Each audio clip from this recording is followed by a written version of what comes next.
L'autre aspect, c'est que la culture classique est une culture littéraire. Et par conséquent, ça l'amène non seulement à mépriser l'oralité, mais aussi les techniques. La conséquence, on peut dire qu'il y a eu au XIXe siècle et au XXe siècle, avec l'expansion de la société industrielle, une crise des cultures classiques et une crise quasiment permanente autour du thème de l'éducation. Cette crise des cultures classiques et ce débat permanent autour de l'éducation est bien loin d'être fini. Et ce n'est pas seulement un phénomène européen. Avec l'extension des modèles européens et de la société industrielle à toute la planète, c'est un phénomène planétaire.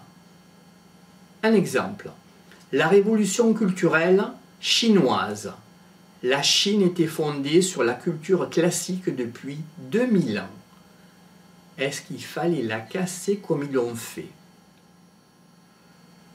La conséquence, on peut dire qu'il y a eu au XIXe siècle et au XXe siècle, avec l'expansion de la société industrielle, une crise des cultures classiques et une crise quasiment permanente autour du thème de l'éducation.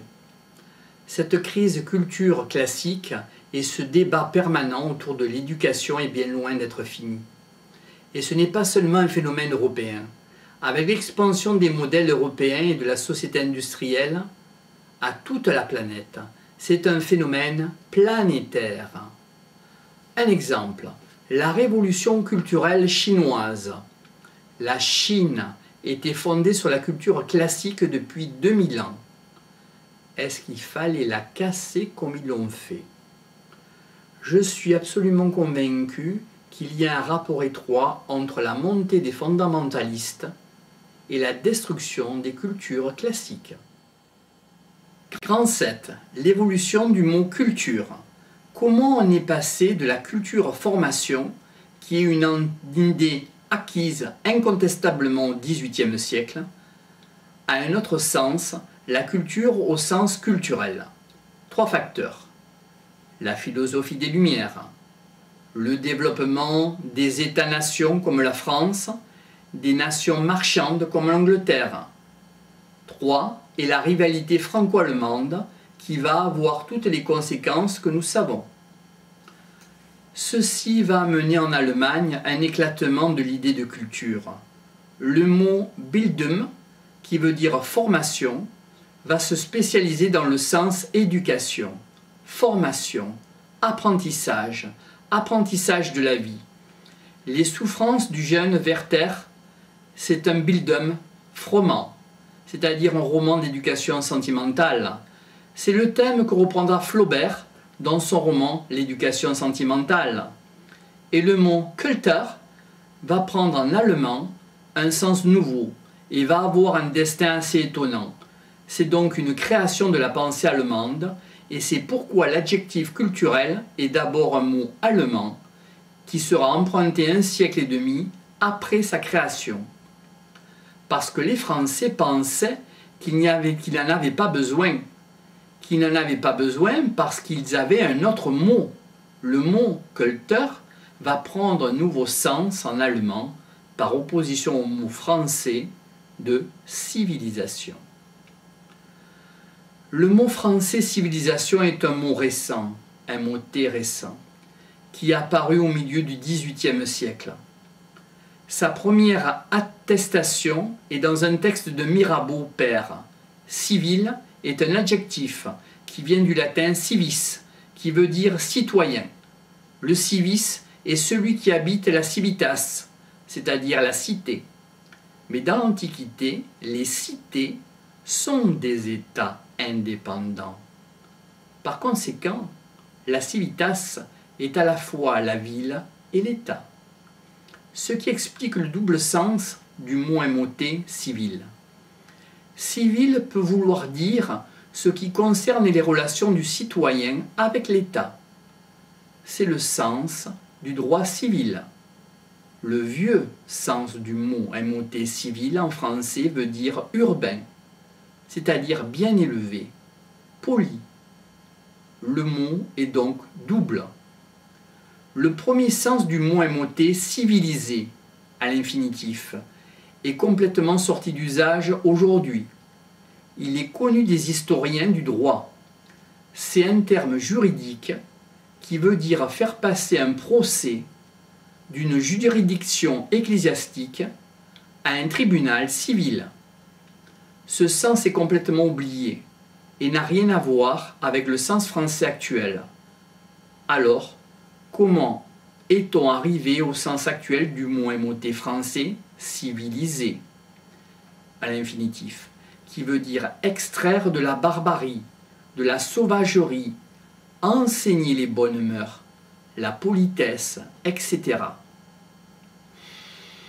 C'est là que nous voyons que le mot est lié à l'idéal de la philosophie des Lumières. Le mot émouté civilisation est donc le nouveau sens du verbe civiliser. Il a été créé au milieu du XVIIIe siècle, en plein essor de la philosophie des Lumières. Cette création est d'autant plus remarquable qu'à l'époque, les noms en isation sont rarissimes en français. Il n'y a que 4 mots de ce type, émouté. Sécularisation, fertilisation, thésaurisation et organisation. Alors qu'aujourd'hui, les mots en isation pullulent parce qu'ils traduisent les mots en ing de l'anglais, qui désigne un processus. Alors on parle d'informatisation, de robotisation, d'étatisation. Le premier sens du mot civilisation, c'est bien le processus par lequel on civilise, c'est-à-dire on fait accéder aux lumières, aux bonnes manières, des gens qui n'en étaient loin. On peut donc dire que le mot émouté civilisation, en un sens, résume ce qui va devenir le programme des Lumières, étant l'idéal des Lumières, l'idéal de rationalité, de connaissance positive, exacte, de progrès technologique ou progrès moral, mais aussi de vertu politique et philanthropique, d'émancipation face à la routine, d'émancipation face à l'autorité, d'émancipation de la tradition. Bref, civiliser, c'est diffuser des lumières. Dans la pensée française qui aboutit à la Révolution française, la diffusion des lumières, ce processus de civilisation est en quelque chose de progressif et conçu comme un mouvement centrifuge. C'est un mouvement qui part du centre à l'extérieur. La France est déjà un État exceptionnellement centralisé. Et le centre, c'est la cour. Et quand il n'y aura plus de cour, c'est Paris et la bonne société parisienne. C'est elle qui a les bonnes manières, le bon langage. C'est elle qui connaît l'art de vivre. Elle a les raffinements de la civilisation. Et par conséquent, civiliser, c'est étendre les modes de vie du centre vers la périphérie. Ça va de haut en bas et de la société. La civilisation, c'est un processus par lequel les gens mal dégrossis, les paysans, les rustres, les sauvages de la campagne vont accroître leur humanité et monter un peu plus haut. Le mot émouté va être au cœur de l'idéal de la révolution et de la démocratisation. La civilisation, c'est aussi une démocratisation de la culture et des privilèges des élites. Enfin, le mot émouté va être lié à la nouvelle identité de la France, cette identité moderne que la France va se construire si péniblement entre la Révolution française, 1789, et la Troisième République. Cette identité laïque, progressiste et républicaine. Il y avait une vieille identité française. Elle était pour Dieu et pour le roi. On était chrétien et on était royaliste. La mission du roi, très chrétien, était d'abord de défendre l'héritage de la foi et la transmission de la foi. Le mot MOT civilisation va servir à donner une mission à la France de la nouvelle identité et qui va se donner une mission civilisatrice qui fera qu'au XIXe siècle, quand on passera, qu'on a pratiquement déjà un peu achevé le travail de civilisation du peuple local, on pourra grâce à la civilisation aller civiliser les peuples noirs. Ce n'est pas un hasard si c'est la même gauche française qui a inventé l'école laïque et obligatoire, dit-on. L'école étant un des grands instruments de ce processus de civilisation et le programme d'une colonisation française. Or, en Allemagne, à la fin du XVIIIe siècle et au début du XIXe siècle, vont naître deux courants indépendants, mais qui vont finir par se rejoindre. Ces deux courants vont secouer l'histoire du monde. L'un est le plus grand courant de contre-culture moderne, qui est le romantisme, et l'autre, c'est le rationalisme allemand. Ces deux courants convergeront, se fonderont vers 1835-1840. Pour comprendre l'émergence de ces deux courants, il faut comprendre qu'à l'époque, l'Allemagne est un pays qui est dans une situation de culture dominée, car la langue internationale, c'est le français. Le modèle de la civilisation, c'est la culture française. Le romantisme et le rationalisme allemand sont des phénomènes de contre-culture. Et c'est eux qui vont élaborer la notion de Kultur. Une contre-culture consiste à élaborer une culture contre une culture dominante. Vous avez deux exemples frappants au XXe siècle. Exemple, la culture hippie. C'est une contre-culture née dans la jeunesse américaine qui s'oppose à la culture de l'establishment. L'autre exemple, la culture de l'islamisme, aujourd'hui qui est une contre-culture face à la domination occidentale. Ce sont donc des événements très importants. Revenons à notre exemple, le cas allemand. La bourgeoisie allemande est très peu développée. L'aristocratie est très puissante en Allemagne. La bourgeoisie s'exprime en particulier dans le milieu universitaire. C'est dans le milieu universitaire qu'on élaborera le romantisme, le rationalisme allemand, mais aussi, hélas, l'antisémitisme. Attention! Le concept de Kultur va être défini comme l'antithèse de la civilisation française. Cette dernière fait référence à l'idéologie du classicisme français. Les valeurs du classicisme sont l'ordre, la clarté, la définition, la limite. Sa philosophie, c'est le rationalisme. C'est une philosophie intellectuelle. L'élément important, c'est l'intelligence. C'est une philosophie de la conscience. C'est une philosophie de l'être et donc de la stabilité des essences.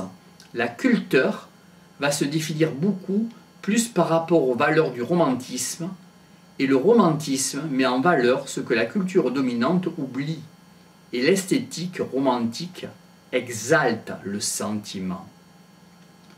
La Kultur va se définir beaucoup plus par rapport aux valeurs du romantisme, et le romantisme met en valeur ce que la culture dominante oublie. L'esthétique romantique exalte le sentiment, la passion, l'imagination, l'intuition, c'est-à-dire tous les moyens irrationnels de connaissance. Elle se définit comme une réaction anti-rationaliste. Elle dénonce les limites du rationalisme.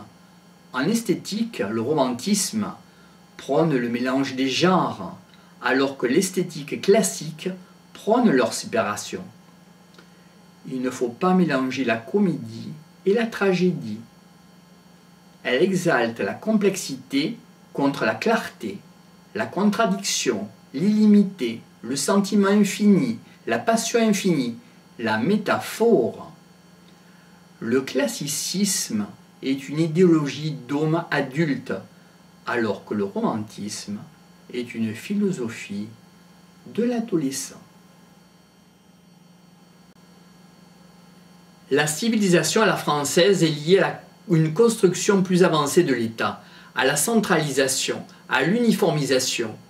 La culture conçue va être liée à la différence des régions. La civilisation française se penche dans l'universel et se veut universelle, puisqu'elle se croit l'œuvre de la raison, alors que la Kultur allemande va se penser comme le refuge de la différence et même de l'indicible qu'il y a dans chaque culture. C'est en effet à cette époque-là qu'on invente le mythe disant de l'Allemagne qu'elle est le pays des poètes et des musiciens. Le français n'est pas une langue poétique, c'est la langue de la prose. La prose, c'est ce que tout le monde peut comprendre. Pour comprendre la poésie allemande, il faut être allemand. Par conséquent, c'est particulier. C'est l'expression d'un esprit spécifique que tout le monde ne peut pas comprendre. Le concept allemand de Kultur, parce qu'il se définit contre le concept de civilisation française, est d'emblée différentalisme. Ajoutez que la civilisation, c'est la conception française.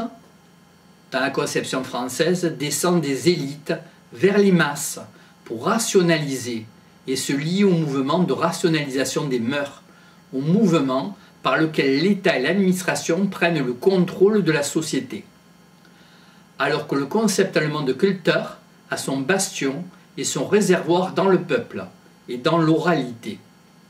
Ce n'est pas d'ailleurs un hasard si les Allemands revalorisent la poésie, car la poésie est toujours liée à l'oralité. Et ce n'est pas un hasard si de ce mouvement va naître l'ethnographie moderne. L'ethnographie moderne, car les Allemands s'intéresseront à la culture populaire, à la culture des enfants, la culture des nourrices, qui pour Voltaire n'est pas de la culture.